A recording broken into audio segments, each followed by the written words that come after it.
I haven't been in the mainstream media for a long time, so it's a real pleasure for me to have a real live news release in my hand. And this news release says, Deputy Chief Patrol Agent Mark R. Henry of the United States Border Patrol Swanton Sector will retire effective January 3rd. Mark, how are you? I'm fine, thank you very much. Is that a good lead into this television show? We're on the Ridge Road, just a tad more than a stone's throw from Calvin's house. Just up the road from Calvin, our neighbor. And if we had had several days to do this show, we could have taken helicopter rides and walked through the woods and had a lot of fun. But we're going to sit right here on the Ridge Road at the Border Patrol Station and talk to Mark and the staff here and find out a little bit about a very long career. Yeah, This is the last official day in the uniform? This is it. Yes, sir. I'll be turning in at the end of today. See, look how neat the tie is. And remember that, because he may never wear a tie again. I may not. I may not. That's right. For 36 years on the radio, I wore a tie and a sweater and a jacket every single day. And now I don't wear the tie. And it's awful nice. Well, I won't miss the tie. I'll miss the uniform, though. Yeah. You told me this is something I didn't know. I learn new stuff all the time. And I thought I knew everything there was to know about Mark Henry. But I didn't know that you lived in Alex Bay. Yes, grew up there. Spent my whole life there. Yes, sir. Alexandria Bay and the Thousand Islands. Calvin knows we've talked about it so many times because I spent some time there working in a place called Adventure Town. I spent a lot of time in Adventure Town. As a kid, though. You were an employee there, though. Yeah, I was 20 years old and you were 9, and that pretty well puts things into perspective. That's right. That's right. That's right. It must have been a real fun place for a little kid. Oh, it's a great time to go over there. You watched all the cowboys. You had it was similar to Frontier Town. You had the train ride. You had the outlaws would come in. You had the shootouts. It was a great time. I can't tell you how many times I got killed there. Yeah, well, I had to roll off rooftops and hit the ground. And the funny part of it is, you were probably there when I was there. I was there, I'm quite sure, in the summer of 1957. Oh, yeah, I ran around. I was 8, 9 years old, running around there, sure. Guaranteed. You were that kid, probably, that every time I'd get shot and I'd have to lay there during the high noon scene at 12 noon, who would come over and kick me in the head just to make sure I was dead. Well, no. It was more the other way, in that you're responsible in some way for my career. When I went to Adventure Town and I saw the cowboys, I always wanted to do that. By the time I got older, of course, the Wild West was long gone, and this was what was left. So I came into Border Patrol because of you. Boy, if that isn't about as thick as you've ever seen it laid down in this program. Well, it could be true. So you worked as on the police force there for a while. Yes, I was there on the police force in Alex Bay in 73 and 4, part of 75, and then I went in the Border Patrol. Were you always around this area between here and Swanton? In the Border Patrol, no. When I started out, I went to Texas for the academy. Doesn't everybody? Yeah, everybody does. My son's there right now, as a matter of fact. Oh, come on. Yeah, I didn't know that. What's his name? Matt. Oh, Matt Henry. Wonderful. He's up here on leave right now for the holidays, but he works out of Texas. So I started in Texas. I went to Arizona. I was in Arizona for a while, Yuma, Arizona. There's a Wild West for you. And I came up from Yuma. I came up to what was then the Rouse's Point Station. The Rouse's Point Station moved to here to Champlain. I was one of the agents that came from Rouse's Point to here, and then I went over to where I currently work right now, out of headquarters in Swanton, Vermont. And so that's a total of 30 years? Right. Yep. Wow. 75 to 05. We'll be in 05 when I go. How long have you planned these moments? Well, I got to tell you, not very long. For a while, whenever I thought about retirement, it was, it's long. I didn't plan anything. But as you get closer, you start thinking about it. So it hasn't been that long. It's a mandatory age. At age 57, everybody in the Border Patrol has to retire. I did not know that. Yeah, so when you hit 57, you're gone. So I've worked about as long as you can work. So you don't have much of a choice. It tells you when it's time to go. That's fabulous. It's been a good career. Our paths have crossed a few times over the years. Our viewers know that I was on that radio for a long time, and Yeah. occasionally when something big was brewing, I'd call up and say, Mark, Yes, sir. That's what exactly can you right. tell me? Yeah, well, usually anything you'd want to know.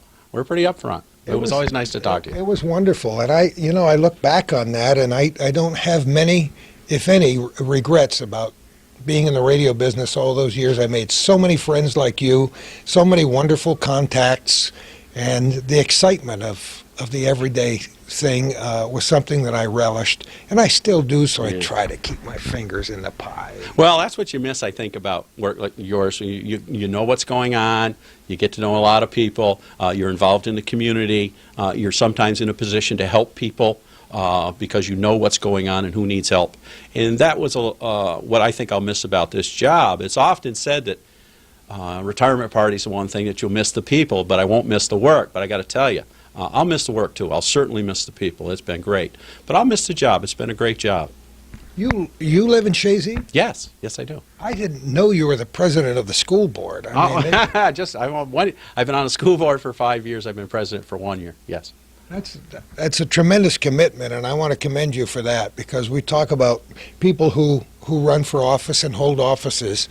Being the president of a school board or even serving on the school board is sometimes a very thankless job, but an absolutely necessary job, and I think you are to be highly commended for doing that. Well, thank you. It's very nice of you to say. We've got a tremendous school board down there. I've got a lot of help, and the school itself is a great school. It's easier than many schools to be on the school board. What a history! Oh yeah. I mean, it started long before I came up here, but it grabs you. I mean, the people are very involved in their school. The students are involved in their school. The history of the school itself is rather unusual for the area. It's just a terrific place to be. We are, we say it often because we like to promote this area. This is not a bad place to live and work, is it? Well, no, it's not. And I Raise say a that. family. Well, it's not. I've lived in a lot of places in my career down west. When I was in the Navy, I've been all over. And with my job in the Border Patrol, there's many places you could go and live. San Diego, Washington, Florida. There's a lot of stations all over the nation. And your chances to move come along in a career. I've chosen to stay here, and I've chosen to stay here because of the area, the people. It's a great, great place to live. It's a great place to bring kids up. Well, you're preaching to the choir. We Yeah. both are, because Calvin and I talk about this all the time. We've chosen to stay here. Right. I feel like I'm a native. I moved here in 1961. I guess that's long enough to call it home, huh? That was just after the mountains moved in, or? Just the last of the peaks Last, moved okay, in when all I right. came here in 1961. But it is a good place to raise a family. We do have some wonderful school systems. Shazy has a tremendous tradition. But why the Border Patrol for you in the first place? Why did you make that move? Well- Did it just happen? No, well, yes and no. It's something I wanted to do. I wanted to be a police officer from the time I was in high school. After I got out of high school, I went to college for a while. Then I went in the Navy for 4 years. I got out of the Navy. Went to college some more and got on a police department. When I was on the police department, I got to know agents in the Border Patrol out of the Watertown, Alexandria Bay area. And it was an interesting job for me when I watched what they did, and I thought it would be something I'd want to do. And I took the test and went through everything else, went through the academy, and here I am. We're going to talk a lot about your history with the Border Patrol and the evolution of the Border Patrol itself. The whole face of things are changing along our borders. No, it really is. We know, and it's something we don't have to explain, but the Border Patrol's role in all of that has been and will be huge. Oh, it's only going to get bigger. I was talking to some of the agents, the younger agents, the other day. And the future of the Border Patrol is bright. I mean, we're going to add probably another 6,000 agents to the Border Patrol over the next 3 or 4 years, or maybe 8,000. Oh, wow. Yeah. We'll go, right now there's about 11,000 Border Patrol agents throughout the United States. We'll be up around 20,000 in probably 4 or 5 years. There's going to be a lot of opportunities up there. No idea. Yeah. It's going to be a lot of changes.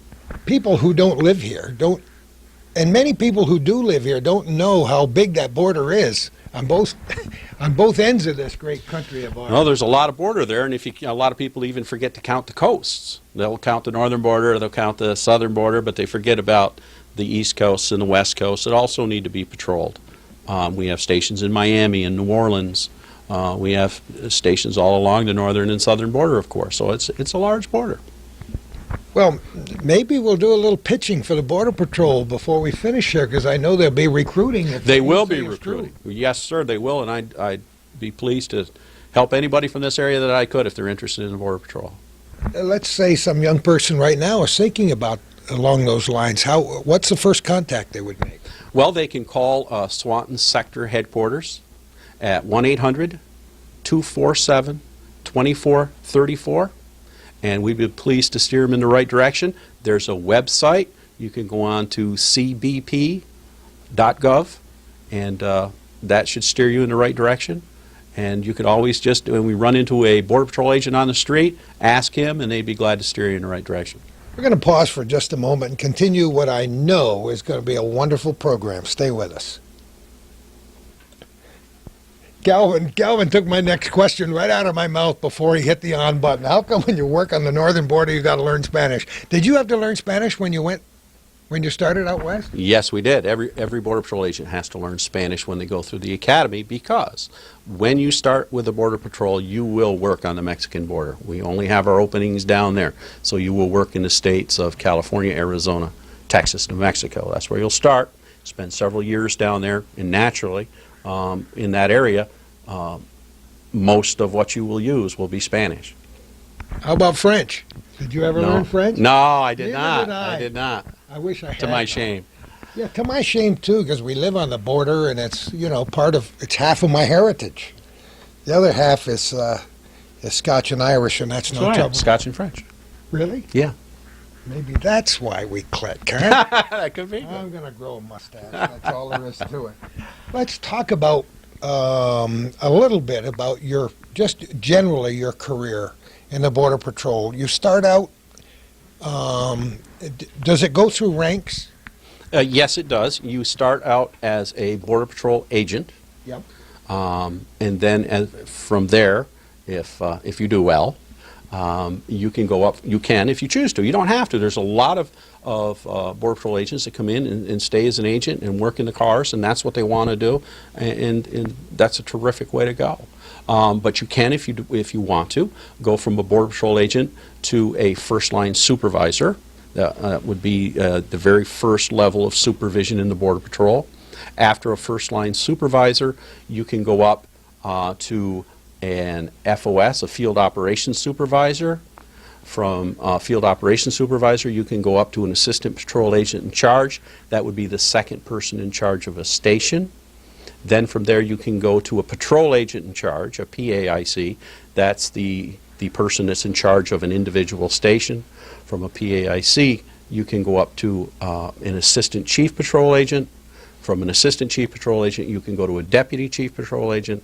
And then the last step is a Chief Patrol Agent. And here you are. And here I am as a Deputy Chief Patrol Agent.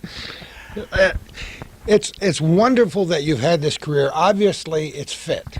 Oh, it's been great for me. It's hard when you get in a career that doesn't fit, but it's been good for you, I can tell. It's been terrific. I have loved every minute of it. There's been some trying days, but it's been great. It really wouldn't be fun if there weren't some trying days when you stop to think. Well, you don't want to be in a rut. You don't want to come in, because that's what makes it to me interesting, is when you get things that are a little off balance, a little off kilter, a little out of normal, where you've got to sit and use your experience and think about, where are we going to go from here? What's the right thing to do? I mentioned before something that should be a foregone conclusion. The face of our world is changing daily. As we're recording this, toward the very, very last gasp of 2004, there are terrible things going on in the world. This earthquake and the resulting tsunami is just beyond what we can believe. 60, 70,000, maybe more people killed.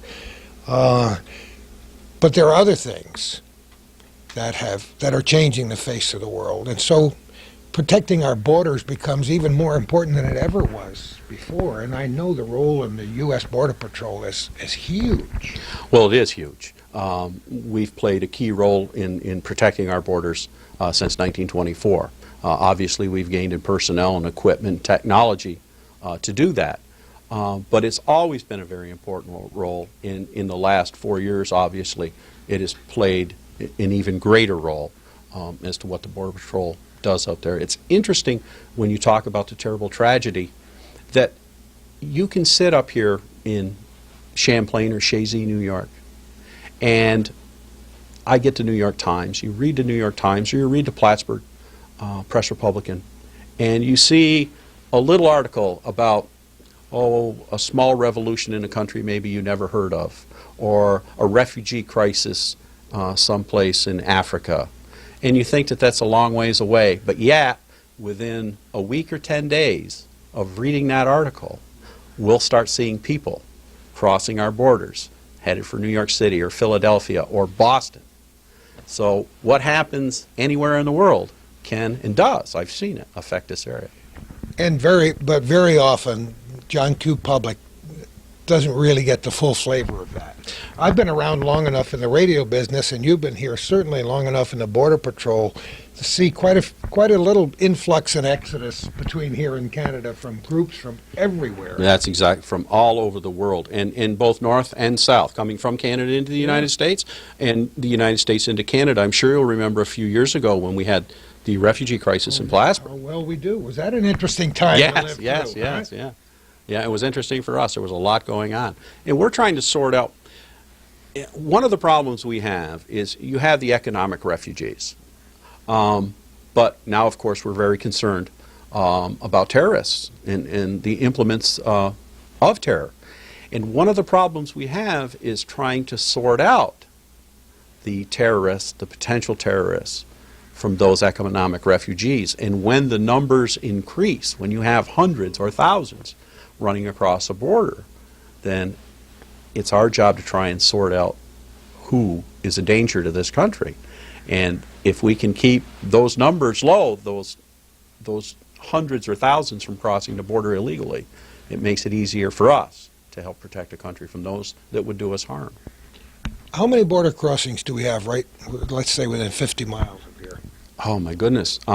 We have 8 Border Patrol stations. Now, if you're talking about crossings themselves, we've got, within 50 miles of here, we include New Hampshire, Vermont. We go all the way over to your stomping grounds over in Crings Point, Coles Creek area. Yeah. So there is, there's got to be 30. Isn't that amazing? I mean, we don't have very much. We work very closely with the people, the inspectors that work at the ports of entry.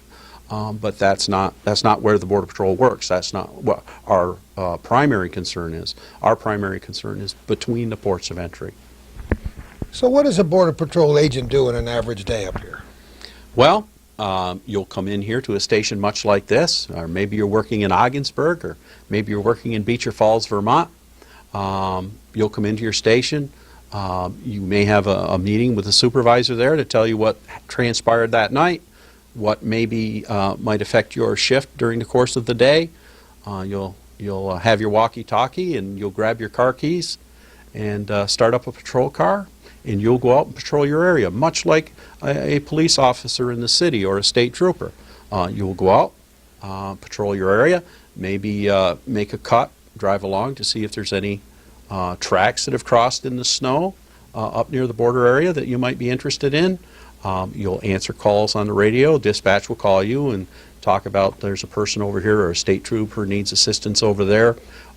You could have a sensor go off. You could have a camera sight something that you need to go check out.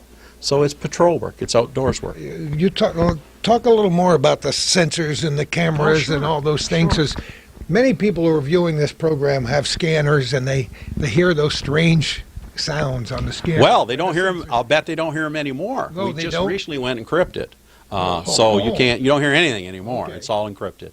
But you're right. They used to hear that. We have about 300 miles of border, some of which is the St. Lawrence River, Lake Champlain. But the rest of it is all open land. And along these 300 miles, we have sensors which we can show you later that are buried in the ground or hidden in trees that will send a signal if you walk across. They'll measure magnetic, they'll measure seismic, vibration in the ground, they'll measure heat, and if you hit one of those sensors, trip one of those sensors, then it will send a signal to our dispatch over in Swanton, Vermont. It's open 24 hours a day, obviously. That sensor will go off. The radio operator will know it. They will call the Border Patrol agent in that particular area and tell them sensor number 23 went off, and they will drive over there and look to see what set that sensor off. Now, in some areas, in many areas, we have cameras that are also sometimes slave to those sensors. So when the sensor goes off, we don't necessarily have to send a Border Patrol agent over there to look and see what it is.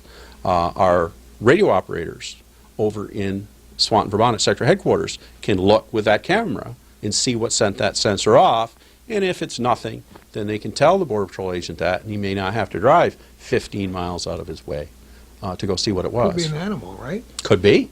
Could be the wind. Could be sometimes batteries faults. You know, when they start getting low, like on a pager or a cell phone, they'll beep and turn themselves in, and that can happen too. There are some pretty remote border crossings.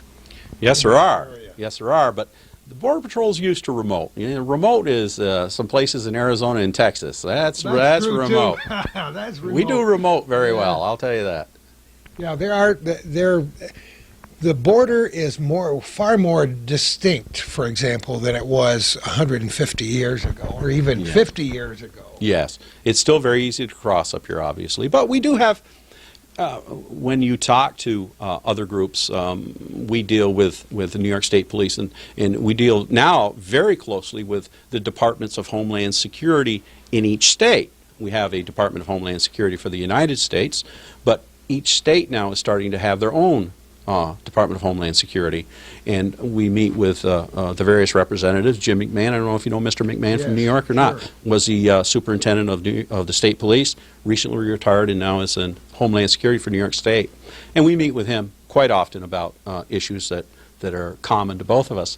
And one of the things that people don't seem to understand about this area at first is you were talking about the remoteness, and they look at the maps and we look at the overheads and you see nothing but fields and trees. And they say that, oh, you could cross anywhere there. Well, that's not necessarily true, as you well know. Our remoteness sometimes works for us because it's very difficult to cross in many of these places. They don't even attempt it, especially in the wintertime. So while the remoteness can work against us in the sense that people can cross where and not be seen, they think, it also works for us. Yeah, most of us, when we cross the border, don't even think of Canada as a foreign country. No, I know. It's true. You just go across and there you are. For people like you and for Calvin to go across the border all the time, it's relatively infrequent for me, but I understand that, having gone across with Calvin, and he knows everybody at the border crossing, and they wave. Well, he knows everybody everywhere. It's very nice to have that relationship, but for that reason, this is a good place to work, because you have buddies on the other side of the border. It too. makes it so much easier, and we just touched upon it earlier. We have to work together. No one has enough resources on their own to do the job that needs to be done. And we've always had a tremendous relationship, particularly with the New York State Police and the Royal Canadian Mounted Police on the other side. But that's not to say that we don't work with all sorts, the Plattsburgh PD, the Drug Enforcement Agency, we work all the time, the Canada Customs, and of course the inspectors here at the ports of entry where you normally cross. You have to share resources. You have to share your intelligence, and we do that on a daily basis. It has to be a network. Oh, there has to be. No entity can do it alone, right? Well, in this day and age, no, especially. you cannot. And the other thing is that these smuggling organizations, these international smuggling organizations, have only gotten smarter and more sophisticated. They have their own intelligence network. They have their own walkie-talkies and night vision goggles that they used to come through the woods, and now with cell phones, although they don't work so well out there in the middle of the woods sometimes. But they have gotten much more sophisticated than they were, and we have also. Now, just before, while it's on my mind, I want to know some of the requirements for getting involved, for joining the Border Patrol. Is a college degree or high school degree prerequisite, or how does that work? Well, it's yes and no. If you have 4 years of college, you will be allowed to take the Border Patrol exam. If you don't have 4 years of college, then there may be something else, and perhaps you have 2 years of college and you've been a New York State Trooper for a couple of years. Ah. You don't have that 4-year degree. Or perhaps, I don't know, you've managed your own business for 5 or 6 years and had 10 or 15 employees. So they will look at the whole person. To say that you need a 4-year college degree to come in the Border Patrol is not true. So there are other things that they will look at your background to see what you've done. So you don't necessarily need one. You need to be a United States citizen. You can't have any felony convictions. You've got to have a clean background. You've got to have a driver's license. You've got to be able to pass the exam that we take. You have to be able to pass the background check. After that, you'll have to be able to pass the Border Patrol Academy. And then you will go out in the field where you will serve 2 years of probation. And then after that, you can call yourself a Border Patrol agent. I love it. It sounds like an exciting field, and the reason I asked that question is so that we wouldn't just exclude a group of people who might think, well, I only had a couple of years of college. Right. No, I'm glad you brought that up, because college is not necessary. There are other things that you may have in your background. I would encourage everyone that is interested to apply. Let them tell you no. Don't rule yourself out.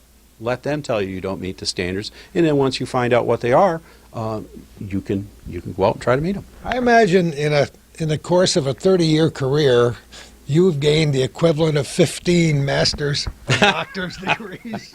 Well, I graduated from SUNY Plattsburgh. I got out of there, but I've learned a lot since then, I can tell you that. You know, and the next automatic question would be, do you ever plan to write any of this stuff down? I mean, I realize that this is a really first-class program that we're doing right here, and trying to get as much of Mark Henry's history as we can on tape for posterity. But have you ever kept a journal? No. Besides all the formal stuff that you have to do in the course of a job, because I know for a fact that you have been involved in some very interesting cases down through the Well, over the years we have. There's been a lot that are going on, but as you well know, most of the things we do, you see people at their worst. And on the other side of the coin, we often see people at their best. And the interesting cases that I've had have often involved tragedy and people at their worst, and I just as soon forget those and remember people at their best. I just wondered, some people do like to write, and some people after they finish a distinguished career like you've had, Mark, they just like to write things down. You never thought about writing a book about the Border Patrol? No, I never did, but maybe I will now that you put the idea in my head. Think about it, He's you know. a ghostwriter. I would, I'd be a good ghostwriter. Yeah, there you go. I love to write about ghosts. It's funny because I was just talking with one of the premier attorneys in this area. I won't embarrass him by mentioning his name now, but he's had a most distinguished career, but he didn't realize how distinguished it was until I used my perspective as a radio reporter, looking and saying, you know, you really ought to start writing this stuff down. And he met me in a hallway somewhere outside of a courtroom last week and said, you know, I started to write some notes down. Well, it's probably not a bad idea. You know, we take a lot, and I'm sure you did in radio, we take a lot of this as day-to-day, as routine, as part of the job. It's nothing special. It's just what we did today. But when somebody looks at it from the outside, they go, oh, my goodness, that was really interesting. You go, no, I've done that like 15 times. It is an interesting and exciting profession, and we'll get even more so in the future for the things we mentioned and a lot of things we haven't mentioned. We're going to do a lot more talking. You're going to do a lot more explaining. We're going to meet everybody here. Yes, sir. And we're going to learn a great deal more about the United States Border Patrol. Stay tuned. Yeah, I know. The colors of state police cars have changed. Yes, they have. In the color, where was it? The city police in Plattsburgh have changed back to black and whites. One of the police departments I think it was did. Plattsburgh. Yeah. Yeah. It's very strange. Yeah. And you've gone through a little changes in colors here too. We did. haven't you? Yes, we did. Yes, we did. This is A few kinda years neat. ago. Yeah. Doesn't look bad, does it? Why? Well, it's funny you should ask Calvin. He'll ask whatever comes into his head. Well, I know he will, but Calvin knows what's going on. Years ago, the colors of the Border Patrol, that seafoam green and white, Yep. you remember those? Yep. Well, a few years ago, myself and an agent that was stationed here, Doug Kime, put in an employee suggestion that we change the colors of the Border Patrol, the markings of the Border Patrol patrol cars to what you see here. And it was picked up, and now it's used nationwide. So all of the colors of the Border Patrol, all the cars, all the markings, all the helicopters, all the boats are marked on a That's design. got to go in the book. That's got to that go in might- the book. You've I don't got know to about do that. that I don't know now. about that. But that's why Calvin asked. Oh, that's because cool. he knew that. I love that. He gets a royalty on every one. I do every Yeah. time. Yes. 30 for every cents car. every time you do a paint job. For every car. Well, you got us back in the garage now. The next step is to explain what we got on this table. Sure. We were talking earlier, as you remember, about the sensors Yeah. that are up along the border that are sometimes tied with the cameras. And what we have here is a typical set of sensors. Now, these two here are magnetic sensors. They'll be buried in the ground. You wouldn't see these. What we have is this is a newer model of this. This is the older style. This is the newer style, but they both do the same thing.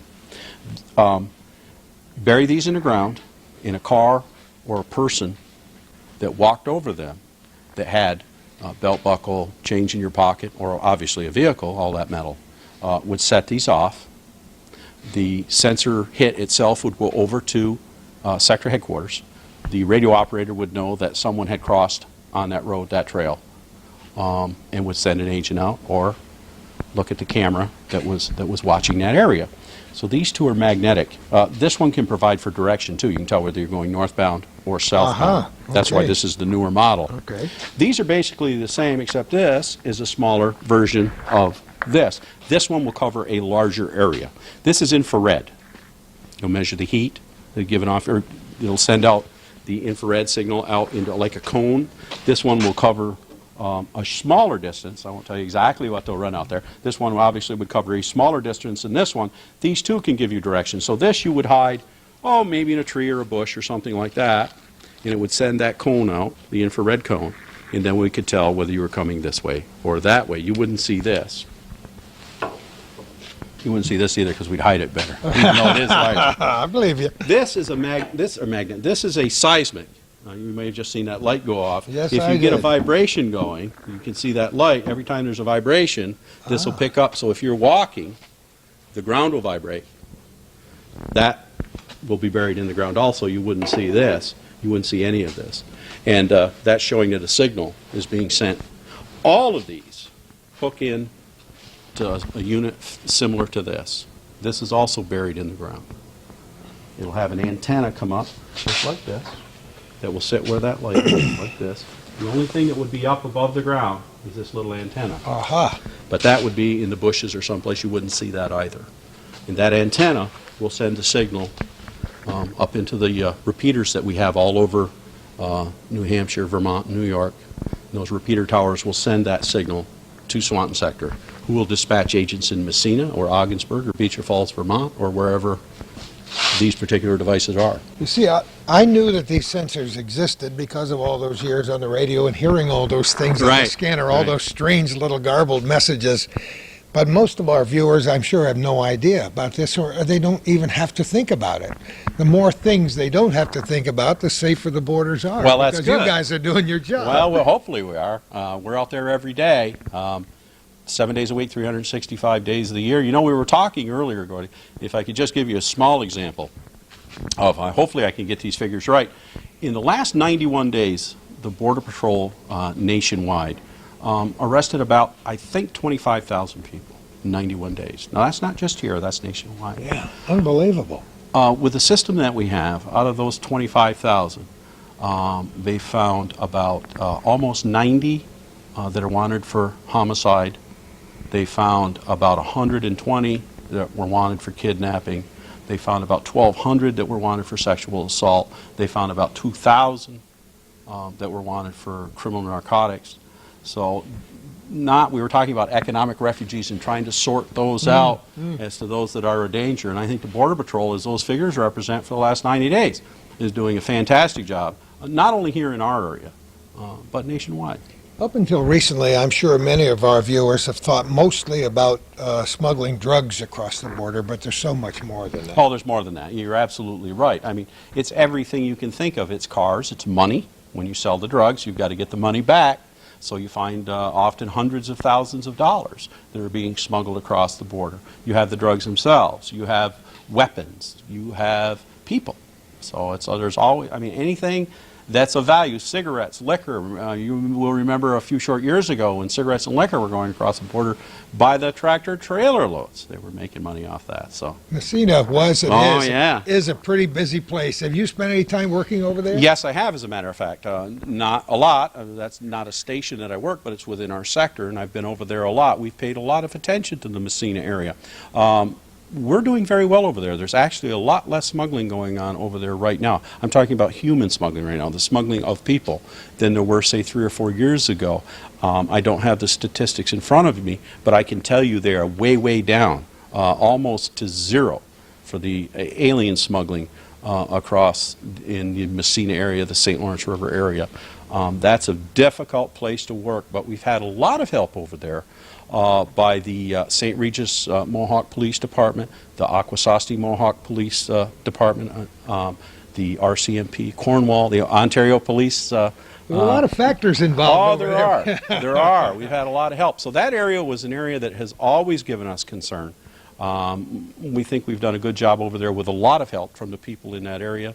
And we appreciate it, and we think we're being very effective over there. There's so many different kinds of crimes involved. That's why I'm so glad you mentioned some of those statistics. And since I've been working for almost 8 years as a crime victims advocate in the probation department, I see a lot of crimes that do involve the border and a lot of scams that come out of Canada. And people are scammed down here that not necessarily things the United States Border Patrol would be interested in, but in many cases, yes, because some of these people are involved in 3 or 4 different illegal activities at the same time. Well, they are. You know, the right just north of us, Montreal is a huge city, a large metropolitan area, and like any city, like our own cities in the United States, there are those that will take advantage of the system. And there are people that will come down from the area and use Plattsburgh or the Champlain area for various scams and frauds, as you well know. It's amazing to me how many people from Canada have small facilities along our side of the United States border here, have mailboxes down here, and do whole operations from the United States side of the border. Absolutely. I know that, I should say, that like the Champlain post office and the Plattsburgh post office have a lot of mailboxes there that are being used by Canadian firms for a U.S. address. Yeah, so this is a very interesting place to live and work, and I know I want to mention it over and over again that we're talking with Mark Henry, and we'll talk to the other guys here in Champlain, but this has been a tremendous career for you. And it sure has. Based on what you've told me and what I've known about you and your how you've enjoyed this career, and I find it very satisfying after 30 years, I would recommend that young people who are trying to think about what they want to do in this crazy world to find out a little bit more about the United States Border Patrol. I would recommend it to anyone. If you like outdoors, if you like law enforcement, it's a great job, it's a great career. Stay with us. We're going to learn more about the Border Patrol. We got a new face on camera now today. It's Bill Honan. Yes, sir. I'm pleased to meet you. Pleased to meet you. What's your job here? I'm a canine handler with the U.S. Border Patrol. We're going to talk about dogs. We've seen some remarkable demonstrations of dogs at airports and at the border, and they're an integral part of what happens in the Border Patrol. Yes, they are. They're a definite asset to the U.S. Border Patrol. How did you get involved with it? It was just an opening came up, and I put in for it and was selected. Now, do you have your own dog that you take home with you? Yes, the dog resides with me. How does that work? Does the dog have training before you get it to it? Yes. Or do you kind of do the training together, or how does that work? The dog I have was purchased last March, and she had 4 weeks prior training with a instructor handler. And then I took her through the last 6 weeks of her training. And it's an ongoing process. I train with her every 2 weeks. We have 8 hours of training. So it's an ongoing thing. They're always being trained. If there's no activity during their normal work week, we have special training, and we do vehicles and warehouses and houses and whatever, just to keep her sharp. This may seem like a stupid question, but why dogs? Because dogs have far greater senses than we could ever imagine. What they can smell is unbelievable. The little whiff, they can find people, which is the main reason we use them, to find people concealed in vehicles or ships or containers. But they also find marijuana, heroin, ecstasy, cocaine that we wouldn't normally see in a vehicle or even know it's there. With the concealment, the compartments they manufacture, it's incredible what they can find when we can't see it. Are the dogs trained specifically to recognize one drug, or can they do several, or how does that work? When they're trained on 4 different senses. So they are started with numerous kinds of drugs in a toy, and they will hide the toy, and when the dog finds it, the dog gets to play with the toy, and it's all about playing. The dog wants to find the toy to play, and they'll put these drugs in the toy, and with they let air out. They put holes in it. It's a very like a PVC pipe, Yeah. and they'll close it so the dog can't get to the drugs. But it knows to find that, she gets to play, and it's all about finding the toy to play. And she'll do anything to find that toy when she knows that's at the end of the search. Those of us who have owned dogs know that they're pretty intelligent creatures, but I imagine you've gained a great deal more respect Yes. for what a dog can learn since you started this business. Yes, they are. They will do anything for that toy. We have to change our training all the time, because if you do the same thing with the dog, she knows that the marijuana or the people is where you put them, because you do. It's just like habit. You do the same thing every time, the dog knows where it's going to be. So you have to change your methods constantly. The dog remembers everything you do. Isn't So that incredible? every time I go to the back of the truck, she thinks we're going to train, so I have to do different things. Go to the front of the truck, side of the truck, take her out and play, put her back in, just so she won't know what's going to happen when. She never knows when she's going to search. It has to be constantly a conflict training for the dog, just because they will remember everything you do, and the drugs could be there or the person could be hiding, and that seems playtime. Well, So the dogs are an amazing and wonderful Yes. asset to the United States Border Patrol. Is this all you do, Bill? no, I'm also a regular agent. That's just a collateral duty. I do everything else as an agent. The dog is just something else that on the side. So you're never quite sure when your services with that dog are going to be needed, right? No, I'm on call 24 hours a day. So we never know what's going to happen Yes, next. the Border Patrol isn't the only agency that uses dogs, because, we see a lot of dogs around the border. We know that New York State Police have canine units. Various military organizations in the country have dogs. We've seen dogs that work at disaster areas and finding bodies. Not a pleasant thing to talk about, but it's true. So dogs are a vital part of what our country's all about. Yes, it's amazing what they could be used for if they're trained properly. They can find pretty much anything as long as it's trained properly. And how about a breed? Is it a specific breed that you use? I have a German Shepherd, but no, I've seen all kinds of different search dogs. It's the nose that's really The nose, the huh? nose, and the different temperament of the dog. You depending on what you want, how you want your dog to be. So you can use any dog, I think. But as for Border Patrol, we're using basically for the northern border German Shepherds now because of the weather. They would like the long hair and they're more comfortable in the snow. They use the Malinois in the southern border basically now. And they love what they do. They love to play. That's all. They're very prey-driven. She wants to play all the time, so she's always ready to go when it comes to the toy. What's her name? Zora. Zora. Okay, Zora. Are we going to see a demonstration? Sure. Let's do it. Okay. All right, we're on. And Zora's here, and Bill's here. Let's see what's going to happen. She's already picking up the scent now. Yeah, she's okay. Ready?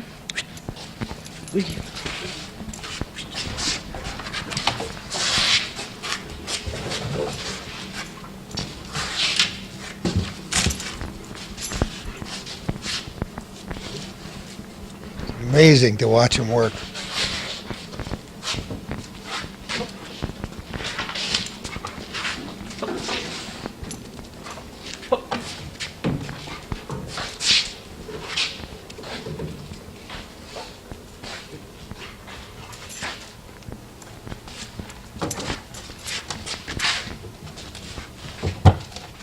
Boy, boy. Yeah.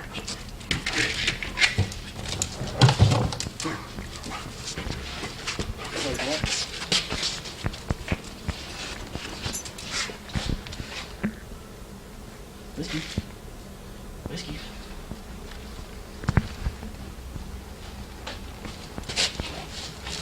Here's a good girl. Here's a good girl. Here's a good girl. Here's a good girl. Here's a good girl. Here's a good girl. Huh? Here's a good girl. Here's a... We have marijuana placed in that tank there. You got it. She was with the draft coming out of the garage. Whoops. I think she was picking up on it there. Yep. And was indicating there, but I continued the search where she got a better scent of it, and then she got She it. nailed it. Yeah. She sat. And when you said she's passive, you were right. She sat Yep. there, and that told you right away. Yeah, that there was something in there. Usually, what I'll do is I'll put her back in the truck, and then we'll conduct a search to confirm, and she won't get the toy. And then we'll come back if I confirm it. I'll come back and I'll give her the toy. She'll smell it again, and she'll get the toy, and then she gets to play. And she won't give this up for nothing. She wants it. Yeah. She wants it. very And young. she's pretty young, isn't she? She's about 2 years old. Yeah, she's very 2 years young. old. But She knows what she's doing now. oh yeah, she's very good at what she does. Well, she loves to play. That's Well, it's pretty simple. that's the basis of the whole training, Yeah. isn't it? And I'll show you the container here. What's their mandatory retirement age? Depends on the dog. Lots. Lots. This was used to conceal marijuana before, Oh, isn't that and they the screw that screws, screw a lot on of it screws and, on? and there's this marijuana in there. And just a little bit. It's not much. It doesn't take. So when you're talking 300 or 400 pounds, I mean, it's overwhelming to them. Where this is just a little. You can't even smell this small amount of marijuana, and she can pick it up. And you can have it in vehicles. It can be anywhere, and she'll. This is a pretty easy search for her. I mean, this is nothing. It's a good demonstration for pet lovers who understand how smart Oh yeah. dogs are. They can.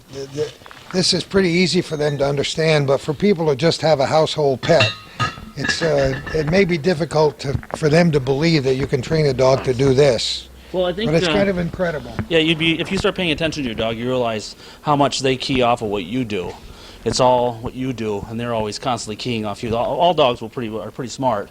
It's just how you look at your dog, or how you treat it. It knows when it can go out, when it can, and how to get you to do what it wants. Well, I imagine, your personality has something to do with it too, right? How you react to the dog. Right. Well, you have to react with the dog. I mean, you have to be. It's more of a positive. Be positive with the dog to make it react the way you want it. You don't want to beat it because that's usually not very positive. Well, the dog trusts you and likes Right. you, and you do exactly the same. Yeah. You treat the dog with respect. The dog treats you with respect. It's kind of amazing to what. I noticed you weren't speaking English to the dog. No, it's German commands. Isn't that That's interesting? she's raised German, and that just keeps it where she really doesn't pay. If you walk over there and call her, she won't go to you or She didn't react to me at all. No, she's not really She interested. wasn't shy in front of the camera, not even a little No, bit. she. People always call her when I'm around, and she really won't listen to anyone else because the commands aren't used. We don't use English. I don't ever say "come here," or "here boy," "here girl." I always and very simple commands. I don't have any control commands. Yeah. So her job is to search. She doesn't sit. She doesn't play dead. She- She doesn't attack. She sees what you're pointing at. Right, she doesn't follows my hand, but she's not an attack dog. She's, she doesn't have any other control commands. It's just for her to search. Plots, and that's basically just a controller. But she's not a show dog, or all she is a searcher, Her training will continue. constantly until she retires. Once every 2 weeks, she goes for 8 hours of training.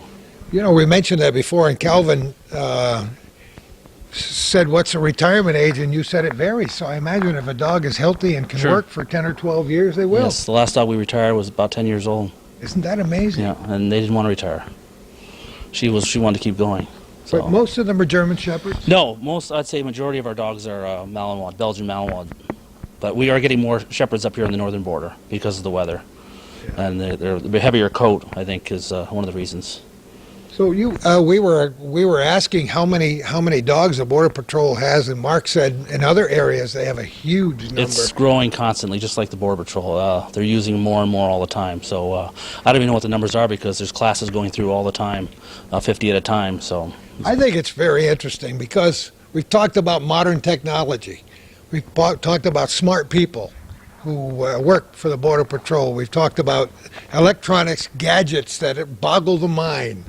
And now we see a dog, and this kind of dog has been around for hundreds and hundreds of years, who can do things that machines can't do. right, she can detect drugs in people in the most unusual situations. We're constantly amazed at what they can find because the smugglers are getting so ingenious. They're getting sophisticated, yeah. Yes, they are, and putting stuff in vehicles. And I've had vehicles where she's found money in it, and I was searching it and said it's not there, and I just didn't look in the right place. And she showed me the first time, so I mean, it's still, we have to search harder. Yeah, they know it's there, and we just have to search a little harder to find They find money? it. Yeah, she'll also indicate on money also. Because Come on.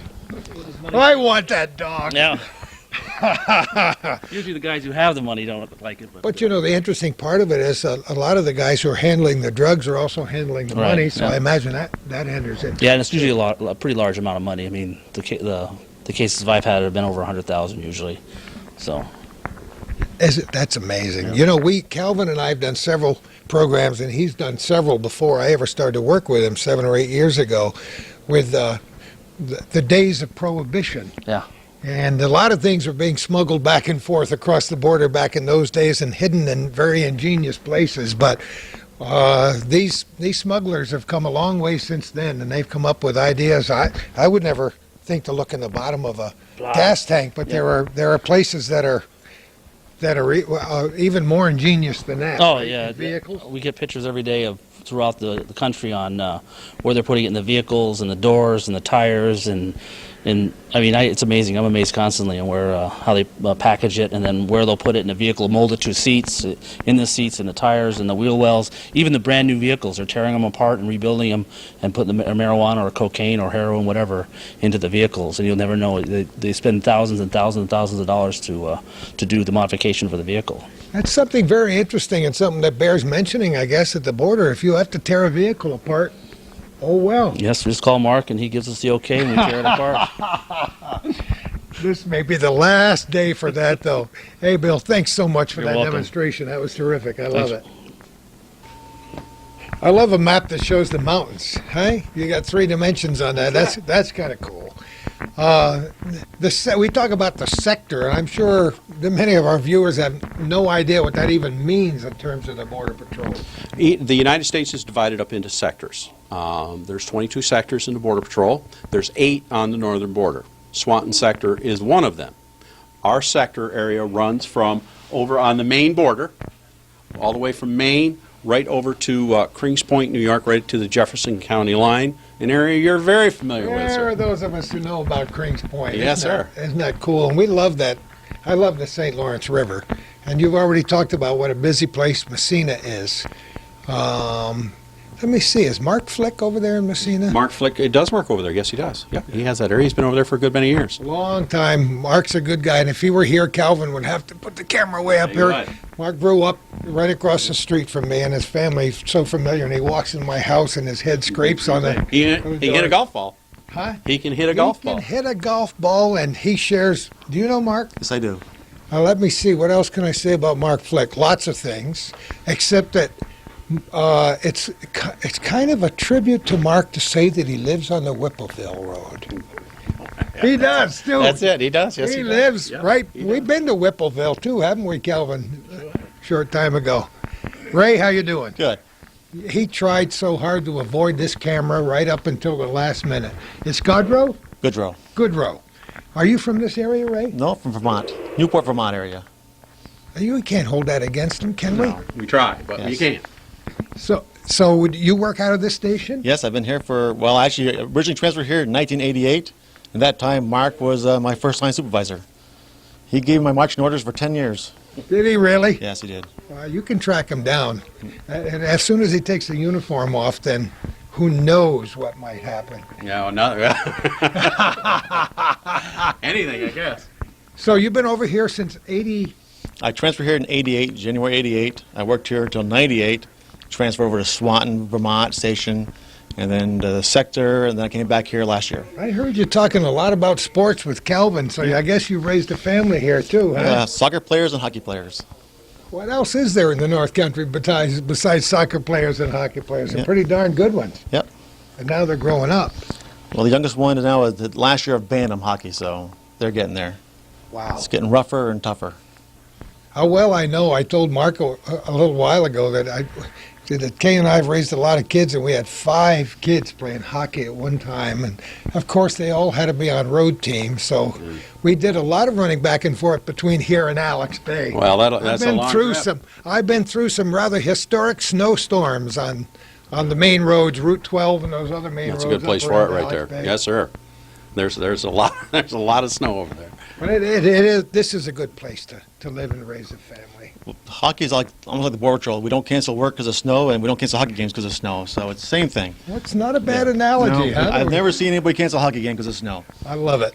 So let's talk about the length and breadth of this sector. Part of the border goes off of this map, but it goes all the way from over here all the way over to the you said the main border? Right to the Maine, New Hampshire border, yes. Yeah. About 300 miles of border we have here. Ray's station, the Champlain station here. Ray's in charge of this station. He's one of 8. Fantastic. 1 of 8. That sounds so. But accurate. Nonetheless, it's accurate. So how many people work here? 28 right now. Wow. When I transferred here in '88, there was 18 of us. So we've grown, but not that much. So we were right when we said the group. Does everybody work in shifts, or how does that work? Shifts. Yeah, 3 shifts around the clock. Holidays and Sundays. Obviously, crime doesn't take a holiday, right? No, We in said fact, that? historically, I don't know how it was this year. Christmas Eve is usually one of our busiest days. Everybody thinks That's we're not. all... Is that fair? That's not fair. No, the guys are working. No, but even on the southern border, holiday, for some reason they think we're not working. And we usually catch traffic on holidays. You know, it's amazing but true. We talk about a lot of things, and you and I, when we get older, we reflect on things that may not even count to other people. But as you get older, you look at the obituaries, and at Christmas time, you see 2 pages worth of obituaries. People wait to the holiday season to die, and I guess they wait for the holiday season to commit crimes. I'll actually speak about the snowstorms and hockey and working in the snowstorms. We also found that the weather doesn't stop them. Sometimes they like to travel in bad weather. Like to be smuggling bad weather, figure we're not going to be out there, nobody's watching them. So a lot of times, the worst storms, we have aliens getting smuggled across the border. So even weather doesn't bother them. So that means government, United States Border Patrol has to issue pretty good long johns. Is that what you're telling me? Well, we do now. Years ago, we didn't. In fact, Really? not very. Yes, we didn't issue parkas. Come on! No. We had a coat not unsimilar to this for our uniform up here on the northern border. It was a rough-duty jacket. It was not unsimilar to this because the uniform for the Border Patrol was primarily designed for work on the southern border. So when you moved up here... Isn't that amazing? The same jacket So you glad wore, I asked the question about the long johns. Who would know? the same boots, the same jacket you had down in Yuma, Arizona, Clarksville, California. You came up here and you had the same thing. Actually, my first day I transferred here was in January 19th, 1988. I got here, it was like 20 below zero, and for some reason they were doing they wanted to film the Border Patrol. They were doing a recruitment type film, and they wanted me out there on snowshoes, and it was 20 below zero. All I had was my regular boots on, and about froze my toes off, and Easy to smile because your face was frozen there, yeah, right? It didn't move. Yeah. No, now we have better gear now. They're starting to think about the northern border. Is it? That's very funny where these questions that I ask lead. I don't even think they issued gloves. I don't even think we had gloves. No. I just, you got them yourself, obviously, but I don't believe they were issuing them at all. You know, when I first started to talk to you, which would be about 40 minutes ago now in real time, I said the face of the United States Border Patrol has changed down through the years, and now I thought you just meant mine. Well, that's true. You too. may, figuratively and literally. You know, it's nice to. How many years are you from retirement? 3.5 years. Now that I'm counting. Not that anybody's counting, right? 3.5 years. It's nice when you can come to the end of a career, still have robust good health. You look like you're good for another 40 years. Why, yes, I am, easily. At least. But to look back on the career and say, you know, it's been fun. Oh, it has been. It really has been. This has been a great job. I keep saying it because it's true. That's the job itself has its own rewards. And as I said earlier, I'll miss the job. I'll miss the people that I work with, but I'll miss the work itself too. Yeah.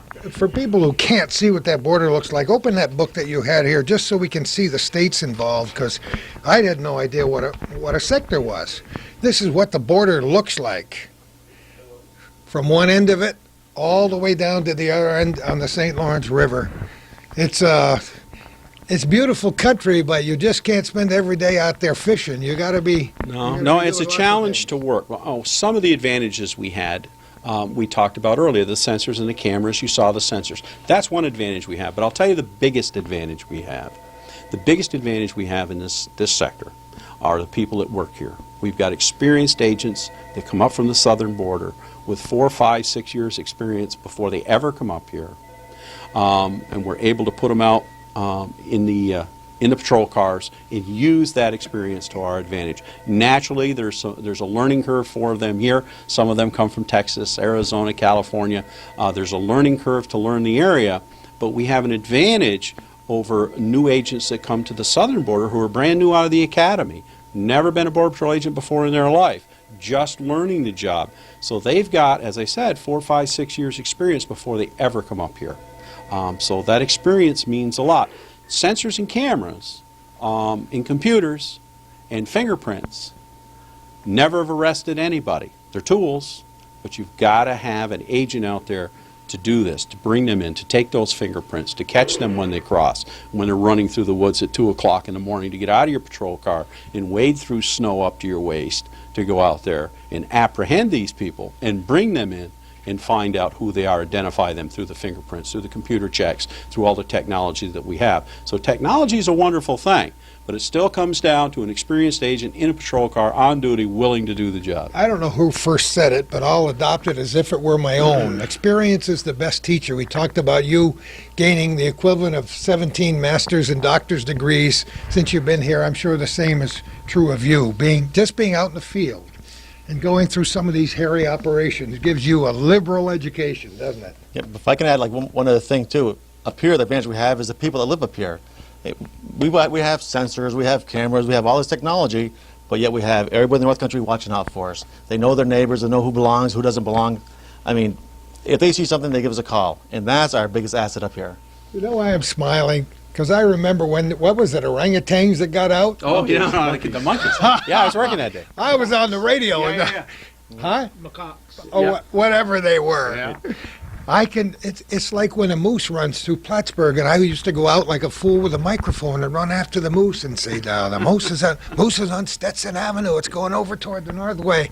That was, we could laugh at that. That was hilarious because people were saying, "There's 3 in my barn." That's right. We got all kinds of calls here, especially from the Perry's Mills area. Were you here then? Yes, right? I was. Yeah, That was probably 1990, 89. Yeah. I don't even. Yeah, it was before that, around wasn't Perry it? Mills, Champlain.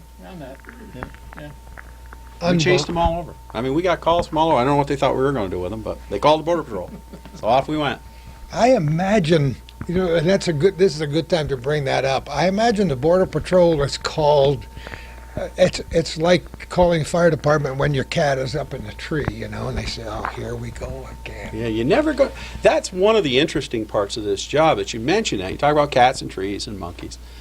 When you come to work here, and you're asking what the Border Patrol agent does, start the car, go out and patrol, one of the best parts of this job is you never know what you're going to encounter in the course of a day. It could be escaped monkeys.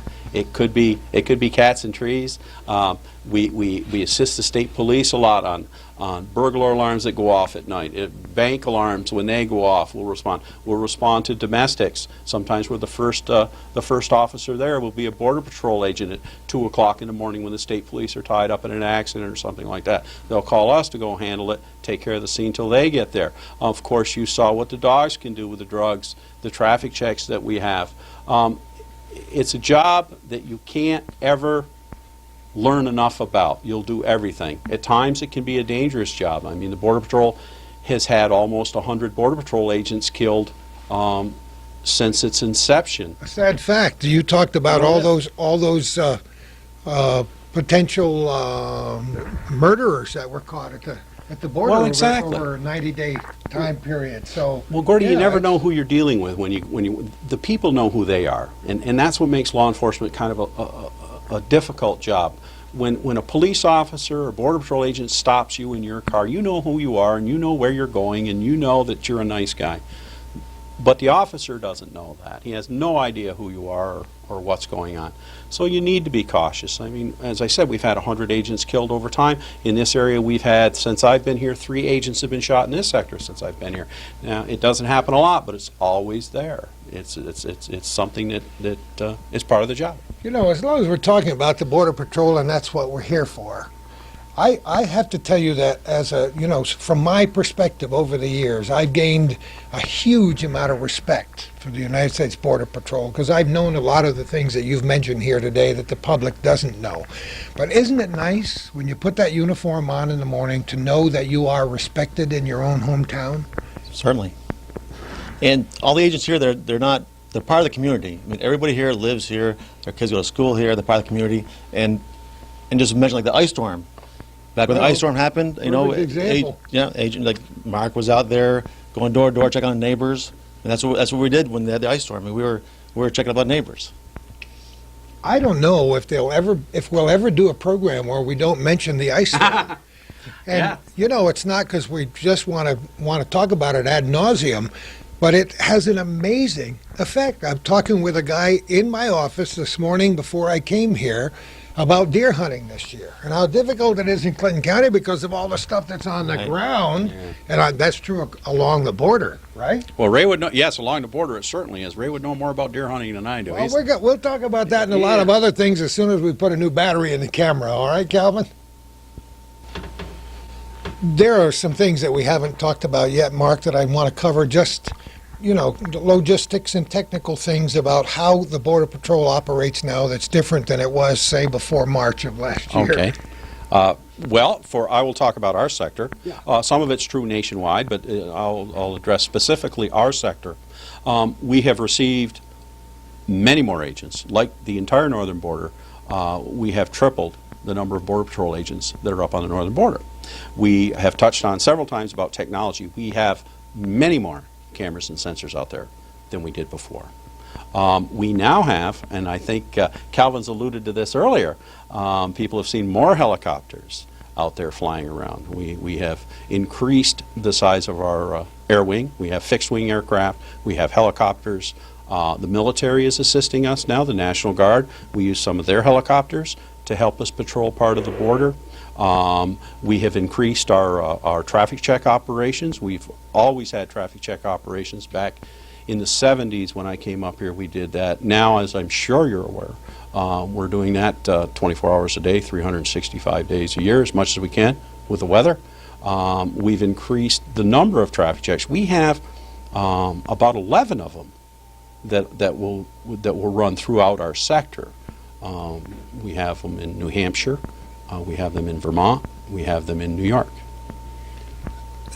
You brought the topic up. Let's talk about the controversial traffic stop down on the Northway. Yes.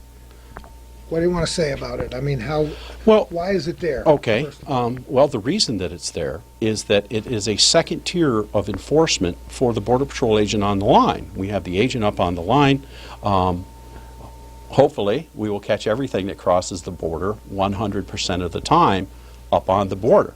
Now, what some people don't understand, they think that if they put more inspectors at the port of entry and inspect the cars better at the port of entry, where you normally cross when you come from Montreal or wherever, that would eliminate the need for the traffic check that's south of Plattsburgh.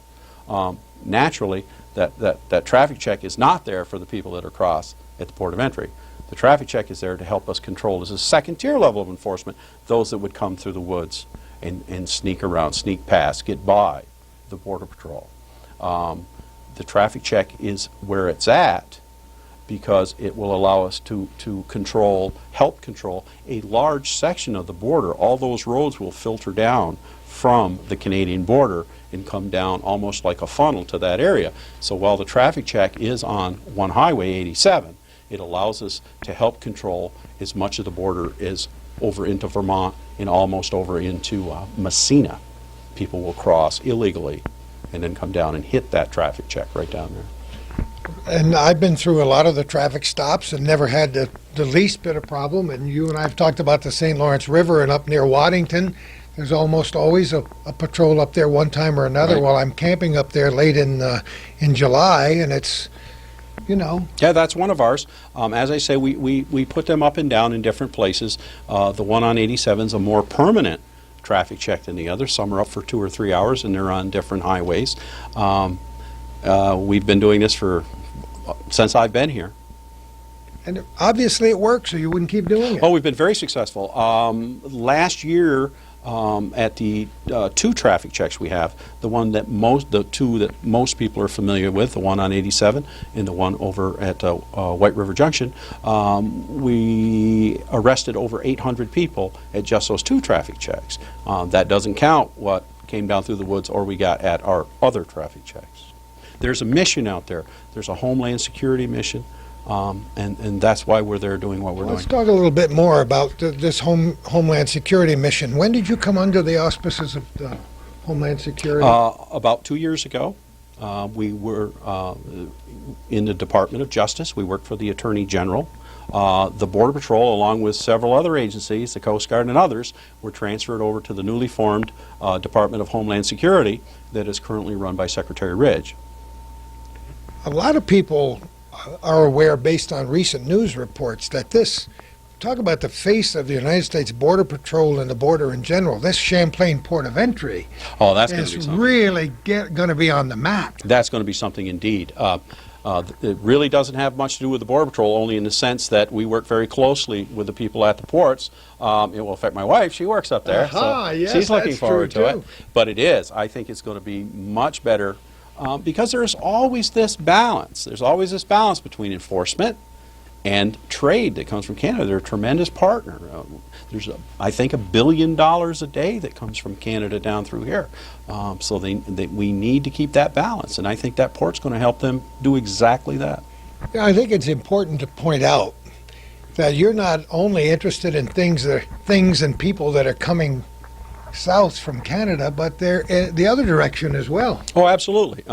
We're not going to ignore you if you're going north and you're a criminal, or you have narcotics, or you have money that's going to be Weapons. laundered, or weapons, or stolen credit cards, or whatever. If we encounter you and you're northbound, that's fine with us. Is it a little bit different between this border and the Mexican border in terms of weapons? I've heard some real horror stories down there Well- about people who try to get into Mexico with as much as a .22 shell in their pocket. Well, it's different. I think Canada has very strict gun laws, and if you're going north into Canada, obviously you're going to deal with the Canadian authorities. They take their gun laws very seriously. Let's, we got a taste with Ray and the dog about some of the interesting ways people try to hide things. Now, there's only so many places you can hide a human being in a vehicle. Well, you'd think so, but I tell you, I don't think we have the picture, but not very long ago, that crossed on the southern border, the Mexican border, a person had himself sewed into a bucket seat. Come on. Now I'm telling you, when you looked into the vehicle, you thought he was leather. His arms are out like this, like the side of the thing. He was sewed into a bucket seat. Isn't that incredible? But you see it. They've been on the bottoms of vehicles. They've been wrapped around the engine compartment. They've been in the trunk.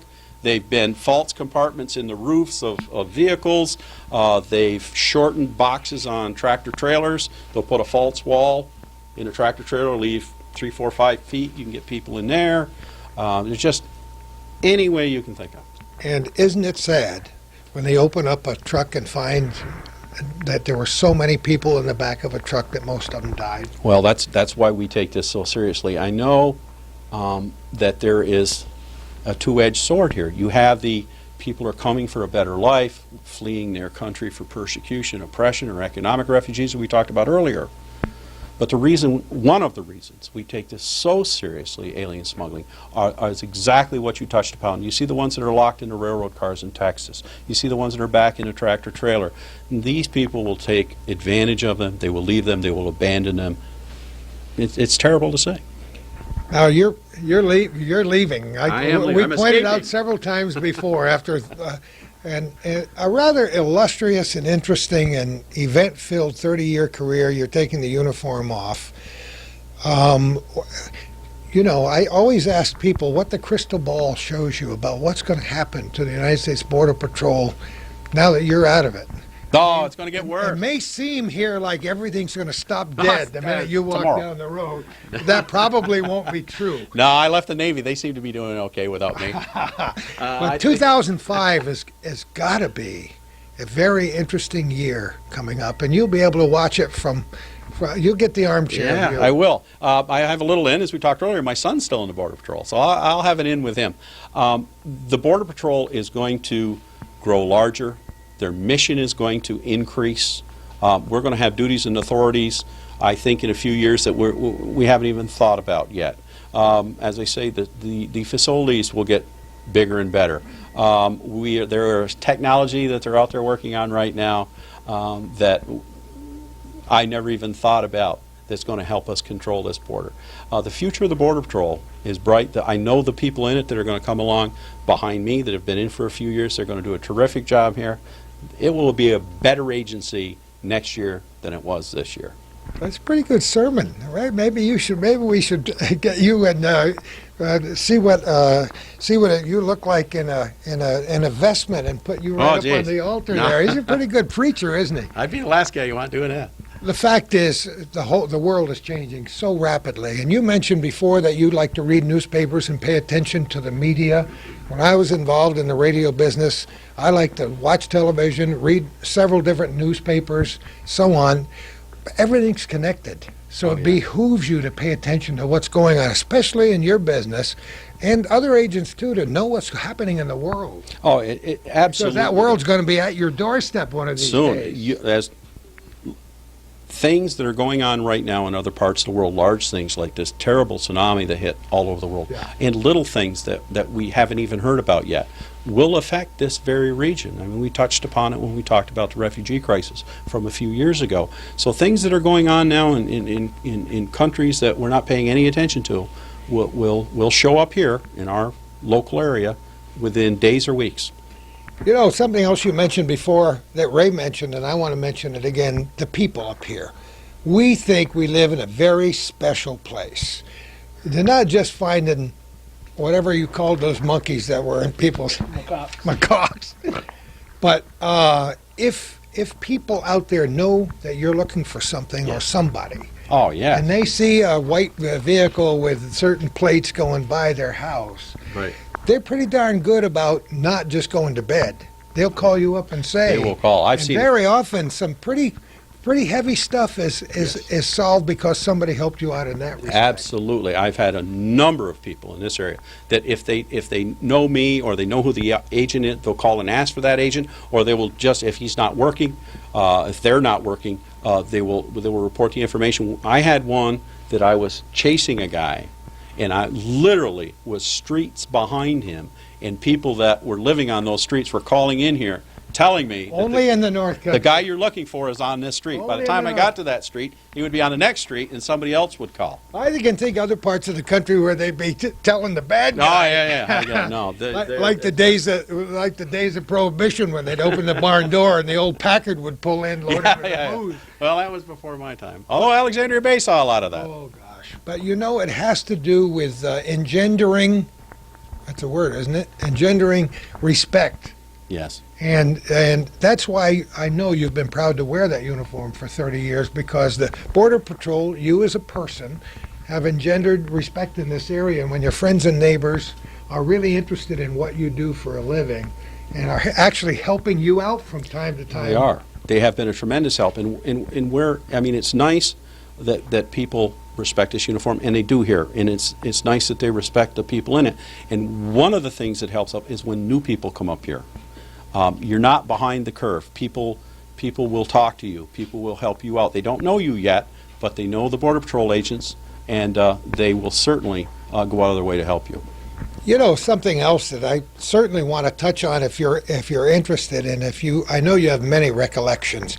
Are there any specific times in your career when you found the most exciting? Was the first 5 years the best, the last 5 years? Any big cases that you can touch on in a general way that are before you write the book? Well, there's a lot of cases. There's a lot of cases. Some you can't talk Yeah, of about, course some you not. can. We've had cases out of this station that have touched upon, I won't mention names, terrorism. One we can talk about was many years ago. Most people probably won't even remember it, but you will. The Baader-Meinhof gang Oh, that my was blowing up goodness. half of Germany or Oh, Europe my at the time. goodness, yes. Christina Burster came down through here. Border Patrol agents arrested her. She was wanted all over the world.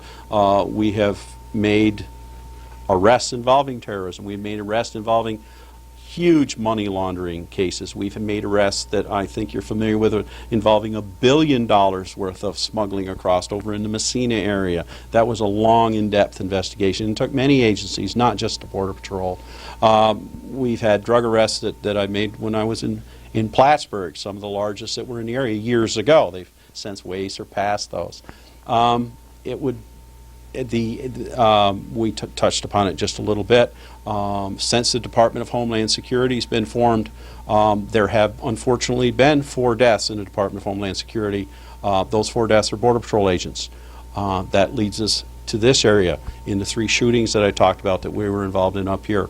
I was working both those nights when we were over there with those agents. So that was tragic, yet it was nice to see out of that tragedy the other agencies, the state troopers, the Border Patrol agents from other stations, the state police from Vermont and New Hampshire and New York, people from the ports of entry, all coming to help, to do whatever they could to assist you in that time. And I think that's what I'll remember the most, as I say, the positive aspects, in the sense that when there was tragedy, that's when the best came out in people. Not just law enforcement officers, but the people that lived in the area, to work together to solve that problem. You know, you touched on it, and I can't help but mention it again. It's like talking about the ice storm. The United States Air Force was a huge part of our community for a long time, and through most of your career, right up Yes. until the mid-1990s. So that connection. Oh, was we used the important Air Force. for We you. used it for training. We were fortunate enough to be able to use that base for training. We used it. I was on the what they call the local SWAT team at the time, the emergency response yes. team, and we went down there and used that base for all kinds of weapons trainings. At the time, with tear gas. Now they have the OC spray, of course. But we did training down there. The Air Force worked with us. We had access to their equipment, to their training methods. It was a great relationship. We were very sorry to see the Air Force have to leave. We're going to continue our interview with Mark Henry and the other folks here in Champlain at United States Border Patrol in just a moment. Here's the guy that's been watching us very carefully from the very beginning. It's like Santa Claus, and it's after Christmas, making a list and checking it twice. It's Rich Kite, right? Yes, sir.